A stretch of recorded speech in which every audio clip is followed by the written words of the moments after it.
Hello साथियों, आप सभी का स्वागत है मेरे इस चैनल के ऊपर। और आप देख रहे हैं 7-Eleven स्टडी यूट्यूब चैनल। ठीक है। और आप सभी को मेरी तरफ से good morning, very very good morning. और आज हम जो चर्चा करने वाले हैं, डिस्कस करने वाले हैं, जो कि 17 फरवरी 2019 को संस्कृत विभाग, संस्कृत शिक्षा द्वारा जो पेपर लिया गया था, ठीक है, संस्कृत एजुकेशन द्वारा जो सेकंड ग्रेड का जो एग्ज़ाम था अपना, GK 1 जो ग्रुप ए का जो पेपर था, उसका फर्स्ट पेपर था GK फर्स्ट का। ठीक है। उसकी अपन चर्चा करने वाले हैं। संस्कृत शिक्षा द्वारा लिए गए थे संस्कृत एजुकेशन, ठीक है, सेकंड ग्रेड टीचर का जो एग्ज़ाम था, उसके आंसर की अपन हल करने वाले हैं। तो चलो ज़्यादा टाइम ख़राब ना करते हुए सीधा ही अपन अपने पहले क्वेश्चन की ओर चलते हैं। वरिष्ठ अध्यापक का ये पेपर था। पहले क्वेश्चन की ओर चलते हैं। पहला क्वेश्चन राजस्थान का आपके सामने है। बहुत ही अच्छा सवाल था। इसमें आपको सम्मिलित करना है। क्या करना है आपको? सम्मिलित करना है। बहुत अच्छा सवाल है। तल्लीनाथ जी एक तरफ, तेजाजी, देवनारायण जी, पापू जी एक तरफ, पाचोटा गांव, परबतसर, कोल्लू और आसींद। देखो, सबसे पहले तल्लीनाथ जी की बात करते हैं। इनका संबंध कहाँ से है भाई? पाचोटा गांव, पाचोटा गांव से। ठीक है। ऐसे मिला। तेजाजी का संबंध परबतसर नागौर से हो जाएगा। देवनारायण का संबंध आसींद भीलवाड़ा से हो जाएगा। पापू जी का संबंध कोल्लू से हो जाएगा। ठीक है।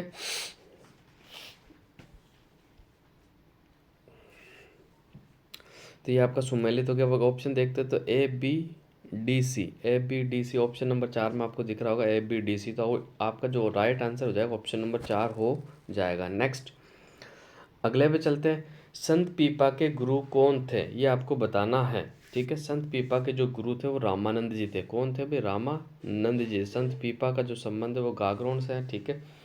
संत पीपा की जो छतरी है गागरोन में। संत पीपा का जो मंदिर है समदड़ी बाड़मेर के अंदर है। समदड़ी बाड़मेर के अंदर है।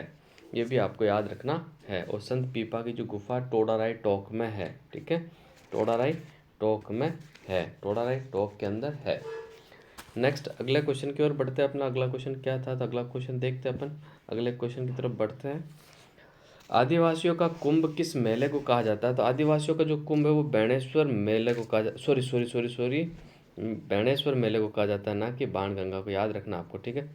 बेणेश्वर मेले को कहा जाता है। और ये मेला कब लगता है? ये माघ पूर्णिमा को लगता है। वैसे स्टार्ट जो हो जाता है माघ शुक्ल एकादशी से हो जाता है और माघ पूर्णिमा को मुख्य मेला लगता है। कहाँ लगता है? ये डूंगरपुर में लगता है। डूंगरपुर में एक स्थान पे जहाँ मेला लगता है, आप मुझे बता सकते हो कौन से स्थान पे लगता है?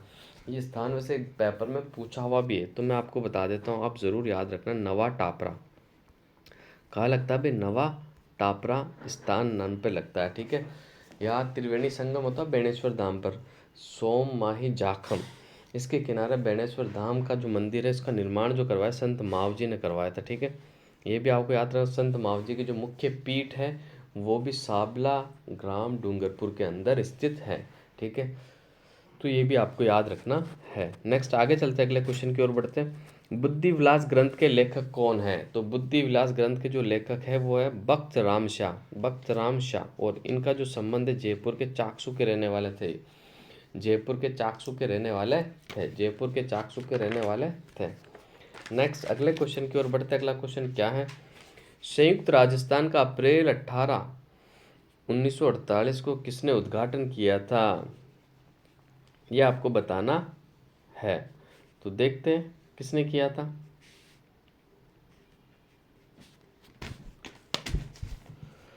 संयुक्त राजस्थान अप्रैल 18 1948 को कितने उद्घाटन किया था? ठीक है। तो इसका जो राइट आंसर हो जाएगा बिल्कुल ये कौन सा अपना, ये तीसरा चरण है अपना। ठीक है। तीसरे चरण के अंदर जो उद्घाटन किया था वो किसने किया था?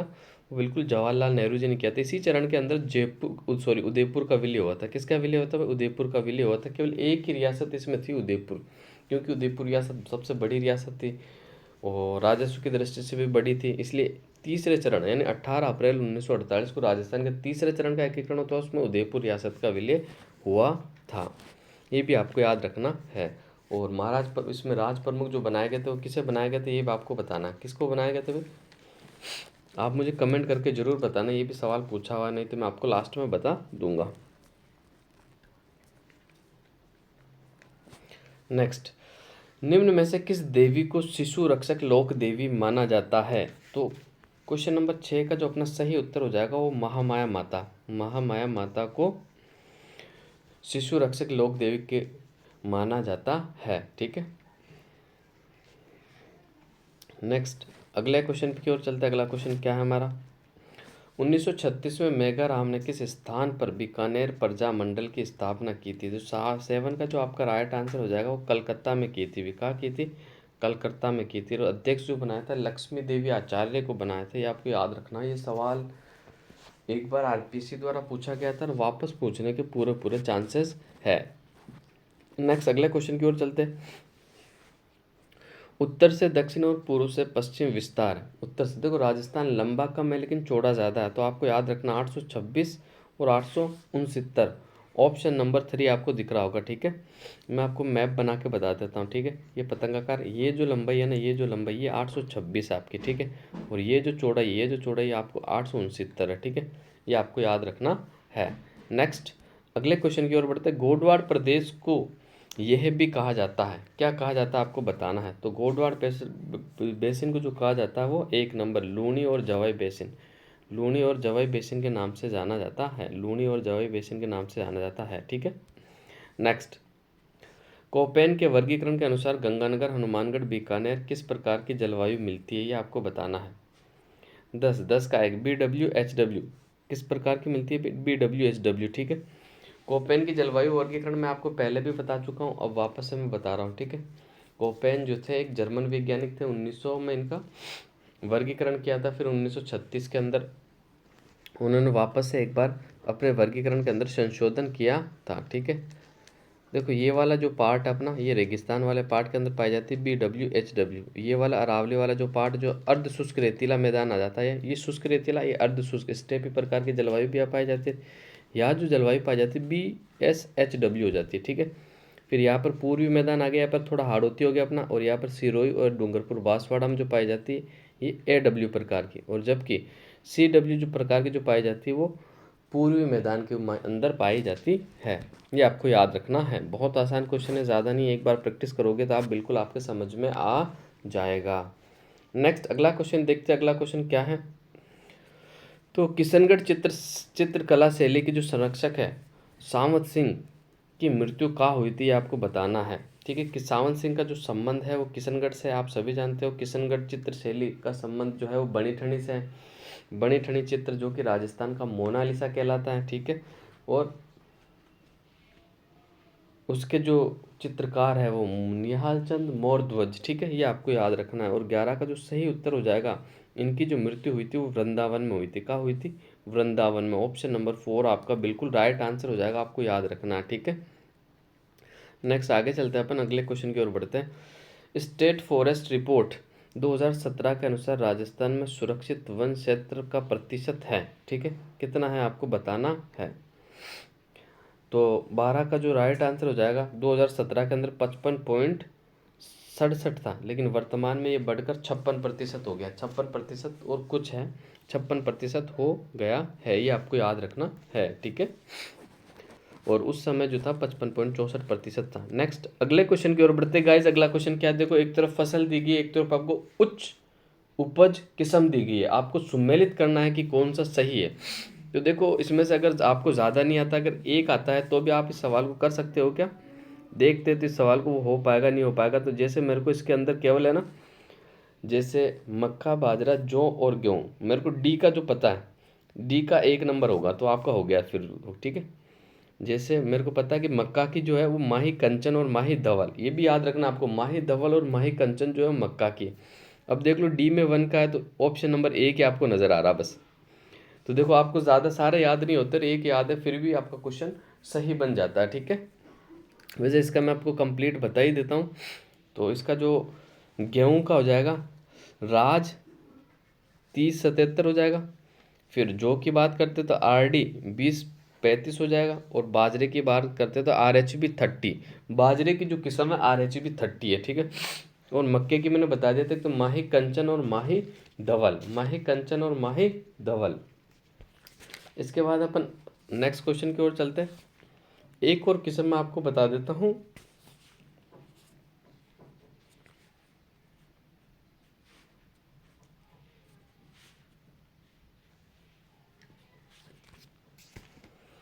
माही सुगंधा जो किस्म है वो चावल की किस्म है। किसकी किस्म है भाई? चावल की किस्म है, चावल की किस्म है। ठीक है, नेक्स्ट अगला चलते हैं, अगला क्वेश्चन की ओर बढ़ते हैं। अगला क्वेश्चन क्या है? राजस्थान में पूगल नस्ल है, तो राजस्थान पूगल का जो संबंध है वो किससे है, ये आपको बताना है। क्वेश्चन नंबर 14 है, आप सभी जानते हो पूगल जो नस्ल है किसकी है भाई? भेड़ की नस्ल है। किसकी नस्ल है? भेड़ की नस्ल है पूगल। इसके अलावा नाली कौन सी नस्ल है? नाली भी भेड़ की नस्ल है, ये भी आपको याद रखना। ठीक है, बकरी कौन सी होती है? जमुनापुरी जो होती है वो बकरी की नस्ल होती है। गाय थारपारकर होती है। ऊँट अपना गोमट होता है। ठीक है, और जैसलमेरी ऊँट होता है। ठीक है, ये भी आपको याद रखना है। और एक केरूपाल जो है वो भी ऊँट की नस्ल है, जो कि चूरू के अंदर पाई जाती है। नेक्स्ट अगले क्वेश्चन की ओर बढ़ते हैं। निम्नलिखित में से कौन सी एक बनास नदी की सहायक नदी नहीं है, ये आपको बताना है। तो 15 का जो राइट आंसर हो जाएगा ऑप्शन नंबर 2 होगा। पार्वती नदी जो है वो बनास की एक सहायक नदी नहीं है। ठीक है, 15 का जो राइट आंसर हो जाएगा ऑप्शन नंबर 2 होगा। मानसी बनास की सहायक नदी है, कोठारी भी है, मोरेल भी है, लेकिन पार्वती नहीं है। पार्वती नदी जो है वो बनास नदी की सहायक नदी नहीं है। नेक्स्ट अगले क्वेश्चन की ओर बढ़ते हैं। अगला क्वेश्चन क्या है हमारा? निम्नलिखित में से जनगणना 2011 के अनुसार राजस्थान की जनसंख्या से संबंधित सही कथन है, यह आपको बताना है। तो 16 का जो राइट आंसर हो जाएगा वो बिल्कुल देखते कौन कौन सा है। बच्चों का लिंगानुपात 888, महिला साक्षरता 52.1, अनुसूचित जनजाति की जनसंख्या प्रतिशत 16.9 और नगरीय जनसंख्या का प्रतिशत 25.1। तो कौन सा कथन सही है ये आपको बताना है। तो 16 की अगर बात करते हैं तो केवल ए और बी सही है। कौन सा? ए और बी सही है, बाकी सारे गलत हैं। तो ऑप्शन नंबर 1 आपका राइट आंसर हो जाएगा। ये 24.1 है। ठीक है, नगरीय जनसंख्या जो 24.1 है, 25 पॉइंट हो ही नहीं सकती। और अनुसूचित जनजाति की जो अनुसूचित जो जनजाति है उसका जो जनसंख्या है वो 16.9 नहीं है, इसलिए इसका आपको जो राइट आंसर है एक नंबर और 2 नंबर जो है बिल्कुल राइट आंसर आपका हो जाएगा। नेक्स्ट आगे चलते हैं, अगले क्वेश्चन की ओर बढ़ते हैं। क्वेश्चन नंबर 17, एक तरफ आपको पर्यटन केंद्र दिया है, एक तरफ आपको जिला दिया हुआ है। ठीक है, और आपको मैल करना है। तो देखते हैं फूल सागर कहाँ पड़ता है, तो चेक करते हैं अपन कौन सा नंबर का क्वेश्चन है। ये बिल्कुल 17 नंबर का क्वेश्चन है अपना। फूल सागर जो पड़ता है बूंदी के अंदर पड़ता है, ये आपको याद रखना है, ये इंपॉर्टेंट है। गागरोन का किला तो आप सभी जानते हो झालावाड़ जिले के अंदर है ही है। जगदीश मंदिर ये उदयपुर में पड़ता है। किराड़ू मंदिर ये बाड़मेर में पड़ता है। इसके अंदर देखो जो नया जो याद करने वाला है वो फूल सागर है। फूल सागर कौन से ज़िले में? बूंदी ज़िले में, ये आपको याद रखना है। ठीक है, ये आपको याद रखना है। तो नेक्स्ट अगले क्वेश्चन की ओर बढ़ते हैं। अगला क्वेश्चन क्या है? राजस्थान राज्य डेयरी विकास निगम की स्थापना निम्नलिखित में से किस वर्ष की गई थी, आपको बताना है। तो 18 का जो सही आंसर हो जाएगा ऑप्शन नंबर 4 होगा भाई। ऑप्शन नंबर 4 जो आपका है राइट आंसर हो जाएगा। ठीक है, 1975 में हुई थी। कब हुई थी भाई? 1975 में हुई थी। ठीक है, नेक्स्ट आगे चलते हैं। फिर अपन राजस्थान के क्वेश्चन ही करेंगे केवल आज।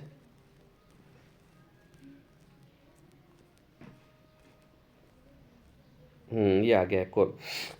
राज्यपाल की शक्तियों के संदर्भ में निम्नांकित में से कौन सा सही नहीं है, आपको बताना है। तो 29 का जो राइट आंसर हो जाएगा अपना ऑप्शन नंबर 1 होगा, जो कि सही नहीं है। ठीक है, कि राज्यपाल धन विधेयक को पुनर्विचार हेतु राज्य विधानसभा को लौटा सकता है। ठीक है, 29 का जो बिल्कुल सही माना था आंसर की के हिसाब से क्वेश्चन नंबर 1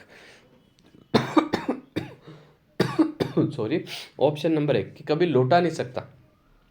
राज्यपाल धन विजय को पुनर्विचार के लिए लौटा नहीं सकता। इसका जो राइट आंसर होगा ऑप्शन नंबर 1 बिल्कुल राइट आंसर आपका हो जाएगा। नेक्स्ट, किसी राज्य मंत्रिपरिषद में मुख्यमंत्री से मंत्रियों की कुल संख्या उस राज्य की विधानसभा के सदस्यों की कुल संख्या के अधिक नहीं हो सकती। तो इसका जो राइट आंसर हो जाएगा 30 का बिल्कुल 15% से ज़्यादा नहीं हो सकती।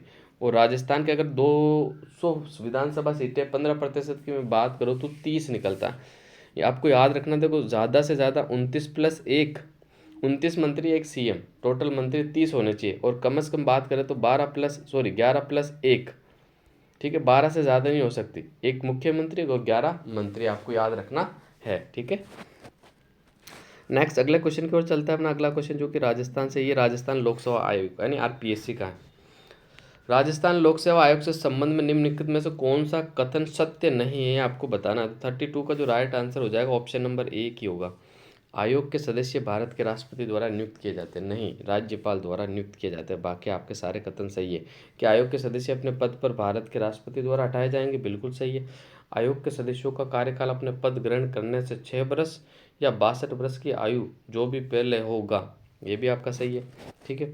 और 4th नंबर है जो कि आयोग के सदस्य संघ लोक आयोग के अध्यक्ष का पद के नियुक्त के पात्र होंगे। ठीक है। नेक्स्ट, मुख्य सचिवों के कार्य के संबंध में निम्नलिखित कथनों को सावधानी से पढ़ना है और फिर कूट का सही उत्तर देना। वे मुख्यमंत्री के प्रमुख सलाहकार होते हैं, वे राज्य लोक सेवाओं का प्रमुख होता है, वे राज्य के राज्यपाल का प्रमुख सलाहकार होता है। तो 33 का जो राइट आंसर हो जाएगा, 33 क्वेश्चन नंबर देखते हैं अगर 33 का जो कूट कौन सा सही होगा अपना, जो 1 और 2 सही है। ठीक है, 1 और कूट 2 सही है, यानी ऑप्शन नंबर 3 आपका सही हो जाएगा। वे राज्य के राज्यपाल का प्रमुख सलाहकार नहीं होता। ठीक है, राज्य के राज्यपाल का प्रमुख सलाहकार तो मुख्यमंत्री होता है, वो सलाह देता है उन्हें। नेक्स्ट,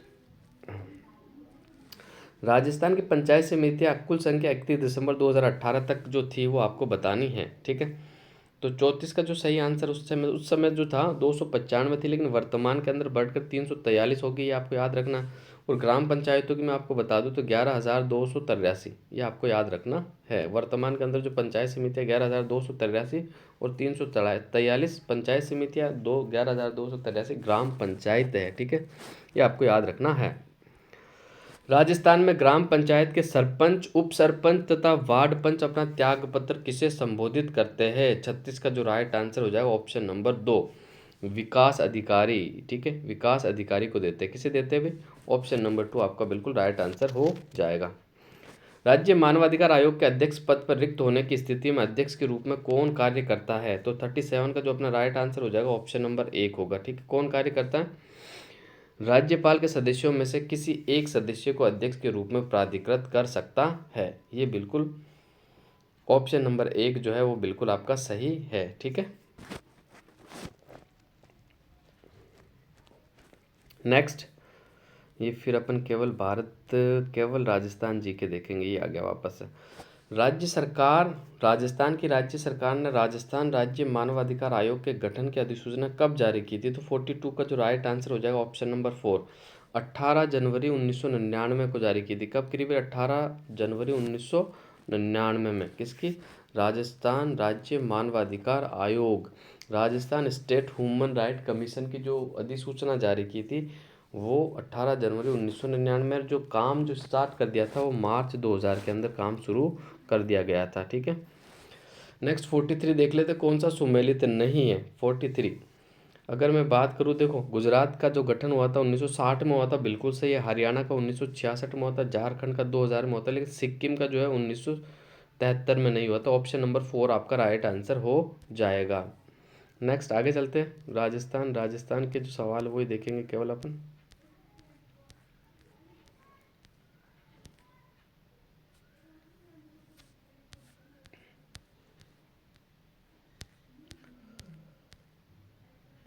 ये आ गया।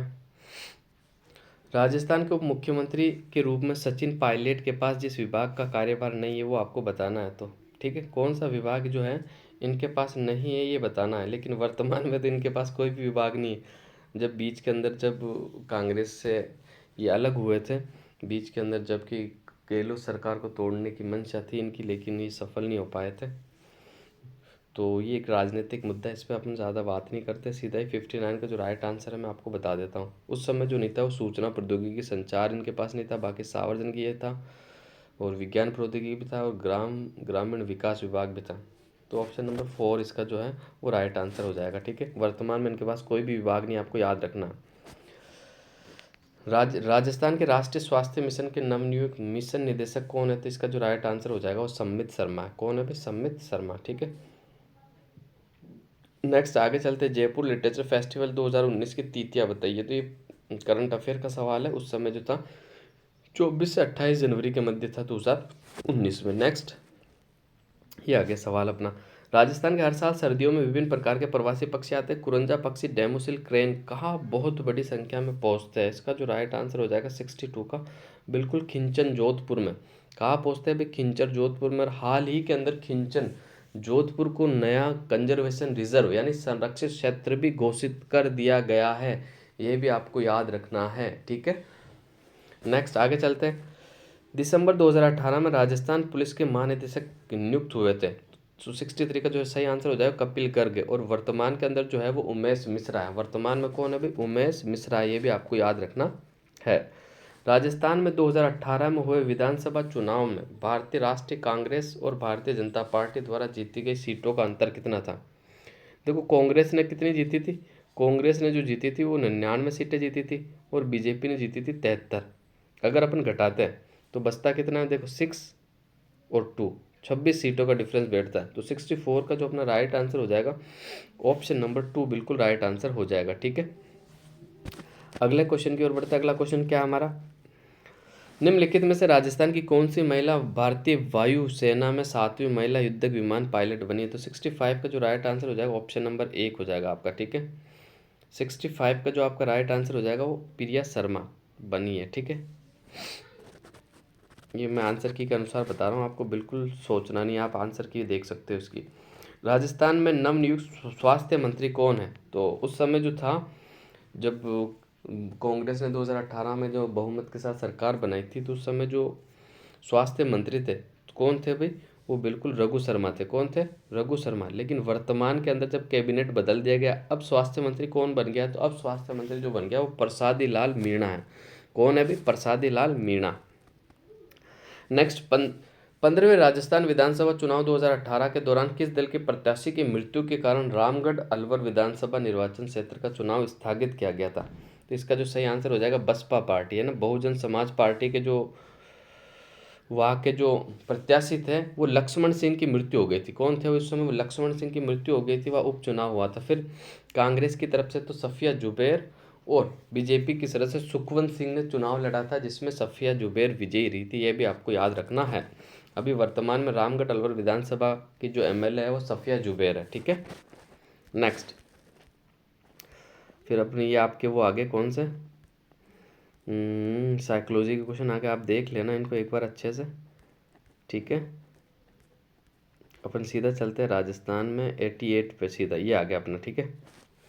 आहड़ के उत्खनन से कौन सी सामग्री बाह्य संपर्कों का संकेत देती है? देखो, बहुत अच्छा सवाल है, आपने पहली बार देखा होगा, मैंने भी इसको पहली बार ही देखा। बहुत अच्छा सवाल है, लेकिन इसका जो सही उत्तर हो जाएगा वो लैपिस लाजुली होगा। क्या होगा भाई? Lapis lazuli. आहड़ के उत्खनन से प्राप्त कौन सी सामग्री बाह्य संपर्कों का संकेत देती है?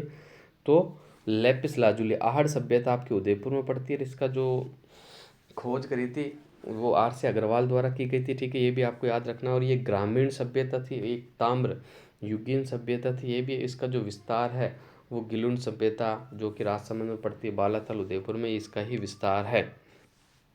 अगला क्वेश्चन नंबर जो 90 की 7 अग्नि वेदिकाएं पंक्ति से प्राप्त हुई है, तो कौन सी सभ्यता से प्राप्त हुई? तो ये कालीबंगा सभ्यता से प्राप्त हुई। कौन सी सभ्यता से? कालीबंगा सभ्यता की खोज 1952 के मध्य किसने की थी भाई? अमलानंद घोष ने की थी। इसका उत्खनन जो है बीबी लाल और BK थापर ने 1961 से 69 तक करवाया था, ठीक है।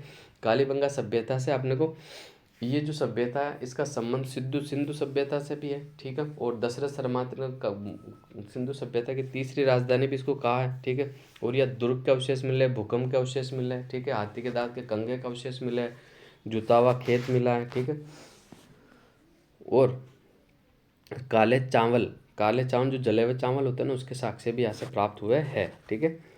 किस पूरा स्थल पर चित्रित शैलाश्रय प्राप्त हुए? तो आपको 91 का जो राइट आंसर हो जाएगा बिल्कुल बैराट से जो है ना शैलाश्रय प्राप्त हुए। बैराट से जो है 36 मुद्राएं प्राप्त है, जिसमें से 8 जो है यूनानी है, बाकी वो इंडो ग्रीक जो मिनांडर थे ना उसकी जो 28 सिक्के जो उनके प्राप्त हुए अपने को हुए है। ये भी आपको याद रखना है। बैराट अपना जयपुर में पड़ जाता है, कालीबंगा हनुमानगढ़ में, आहड़ उदयपुर में पड़ता है, बनावली का पड़ता है। मेरे को आप कमेंट करके जरूर बताना बनावली का पड़ता है, ठीक है। नेक्स्ट आगे चलते हैं। रणथंभौर के शासक हमीरदेव चौहान ने किस मंगोल नेता को शरण देने पर अलाउद्दीन ने रणथंभौर पर आक्रमण किया था? तो 92 का जबरदस्त सवाल है, बड़ा शानदार है, एग्जाम में आएगा वापस से। आपको याद रखना मोहम्मद शाह और इनका एक और साथी था केबरू खां। ये 2 साथियों को शरण दी थी, इसलिए फिर अलाउद्दीन खिलजी ने रणथंभौर पर आक्रमण किया था 1301 में, जो कि राजस्थान का पहला शाखा हुआ था, जिसमें हमीरदेव चौहान पराजित हुए थे और अलाउद्दीन खिलजी की विजय हुई थी। नाटक ललित विग्रहराज की रचना की गई है, किसके द्वारा की गई? तो 93 का जो आपका राइट आंसर हो जाएगा ऑप्शन नंबर 3 बिल्कुल राइट होगा, सोमेंद्र द्वारा की गई थी। ठीक है, वैसे कवि सोम भी इनका नाम है और सोमेंद्र भी इनका ही नाम है, तो आपको कंफ्यूज नहीं होना। ठीक है, ललित विग्रहराज इनके द्वारा। नाटक हरिकेली जो है वो किसके द्वारा लिखा गया था, वो आप बताओगे, तो वो बिसल देव के द्वारा यानी विग्रहराज चतुर्थ के द्वारा स्वयं लिखा गया था। ठीक है,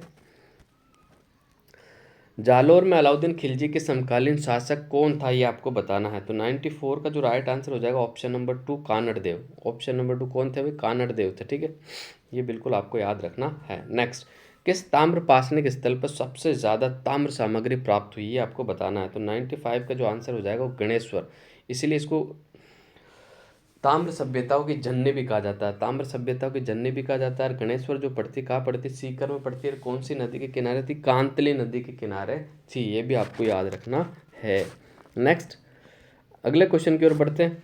निम्न में से कौन सा घोड़ बंगाल भोज प्रथम के समकालीन था, ये आपको बताना है। तो 96 का अपना जो राइट आंसर हो जाएगा ऑप्शन नंबर 2 देवपाल। ठीक है, कौन हो जाएगा? ऑप्शन नंबर 2 देवपाल हो जाएगा। ठीक है, नेक्स्ट, प्रताप ने 1585 में अपनी नई राजधानी कहाँ स्थापित की थी? तो ये जो राजधानी स्थापित की थी 1585 में चावंड में की थी। अब याद रखना, प्रताप की जो चावंड राजधानी रही थी 12 साल रही थी, लेकिन ऑल ओवर अगर आपको पूछ ले कि सिसोदिया वंश की जो चावंड राजधानी कितने साल रही थी, तो वो 28 साल थी, ये आपको याद रखना।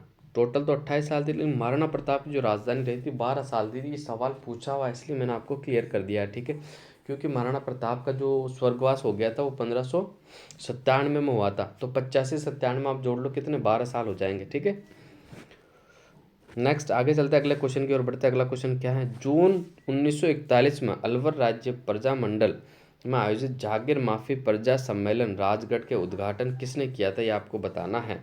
तो 98 का जो सही आंसर हो जाएगा श्री सत्यदेव विद्यालंकर ने किया था। किसने किया था? श्री सत्यदेव विद्यालंकर ने किया था। नेक्स्ट, विजय सिंह पथिक से संबंधित निम्न कथनों पर विचार कीजिए। तो 99 का जो बिल्कुल देखते हैं कौन सा कथन सही है, पहले सारे कथन पढ़ भी लेते हैं अपन।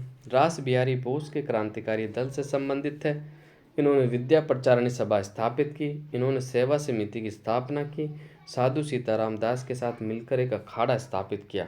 तो इसका जो राइट आंसर हो जाएगा ऑप्शन नंबर 4 होगा। Option number 4, A B C D चारों ही सही है आपका। ए भी सही है, बी भी सही, सी भी सही है, डी भी सही। तो इसका जो राइट आंसर हो जाएगा ऑप्शन नंबर 4 आपका बिल्कुल राइट आंसर हो जाएगा। और आज का आखिरी सवाल है, इसमें 100 सवाल ही पूछे गए थे। ठीक है, जिसमें राजस्थान जीके के अपने सारे क्वेश्चन किए थे।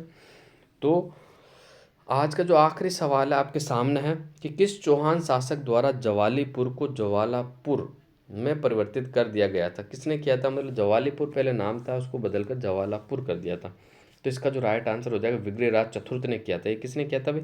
विग्रहराज चतुर्थ ने किया था, ये आपको याद रखना है। ये बिसल देव के नाम से जाना जाते थे। ठीक है, बिसल देव बांध इन्होंने ही बनवाया था। ठीक है, बिसल देव जो बांध है वो इन्होंने ही बनवाया था। ठीक है, ये भी आपको याद रखना है।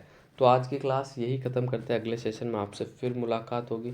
आप अगर नए हो तो मेरे इस चैनल को ज़रूर सब्सक्राइब करना और अपने मित्रों के साथ शेयर भी करना, और आपकी अगर कोई क्वेरी हो तो कमेंट में ज़रूर डालना। ठीक है, तो आपका इस मेरे चैनल पर जुड़ने के लिए आप सभी का धन्यवाद।